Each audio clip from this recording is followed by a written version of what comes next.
Վերջին շրջանում նկատած կլինեք, որ Նիկոլ Փաշինյանը ագրեսիվ արշավ է սկսել եկեղեցու եւ եկեղեցականների դեմ եւ վերջերս իր Facebook-յան էջում գրառում էր արել, որտեղ նշում էր, որ պատրաստում է նոր կաթողիկոսի ընտրություններ իրականացնել։ Դուք ինչպես եք վերաբերվում այս որոշմանը։ Սկսենք նրանից, որ երևի թե մեր պետության ղեկավարները չպիտի ընտրեն, հա, կաթողիկոսին ընտրում են մի քիչ այլ մակարդակի, այլ, չէ, ոնց որ թե միշտ այդպես է եղել։ Դե ինչ ասեմ, մարդը գտնում է, որ ինքը լրագրող է, բառապաշարներ։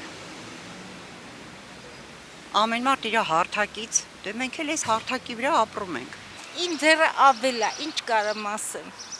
Ինձ դեռ ավելն է, զիբիլը տանում թափում եմ, ոչ մի բան չեմ կարող ասեմ։ Մենք մեծեր ունենք, խելացի մարդիկ կան, շատ խելացի մարդիկ կան,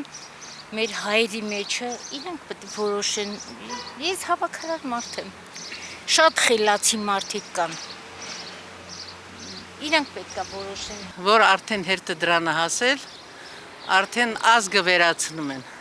Չէ, եկեղեցին, մեր հայկական առաքելական եկեղեցին եղել է դարեր շարունակ եւ պետք է լինի ու մնա։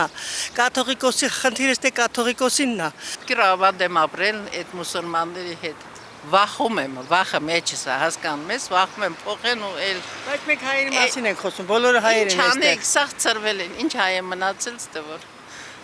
Հայ առաքելական եկեղեցը մեր սրբությունն է, մենք դի պաշտպանենք։ Մենք բոլորս էլ հավատացյալ ժողովուրդ ենք։ Բայց դա արշավա եկեղեցու դեմ։ Կառավարությունը երևի չպիտի խառնվի հոգեորական այդ գործերին իրանք, որովհետև ունեն իրենց այդ ընտրելու ձևերը, միջոցները։ Ես երևի չպիտի մեկը մյուսին խոչընդոտի, խանգարի, որովհետև ժողովուրդն էր, մեկը մյուսին իրար հանդեպ նորից էլ սրվում են, մեկը դեմ է, մեկը կողմ է, չգիտեմ։ Երևի թե ավելի փակ շրջանակներում կարելի է այդ հարցերը լուծել, իրար հետ նստել, խոսել, այլ ոչ թե այսպես, չգիտեմ, ավելի սարքել մի մեծ բան, որ մարդիկ, չգիտեմ, բողոքեն կամ իմ կարծիքով ավելի զուսպ, որովհետև հիմա երկիրը գտնում այն վիճակում, որ հիմա դրա վախտը չէ, իմ կարծիքով, որտեղ այնքան պրոբլեմներ կա, որ պետք է լուծվի, հետո, չգիտեմ։ Լավ չի անում, բայց որ ուզում է կանի։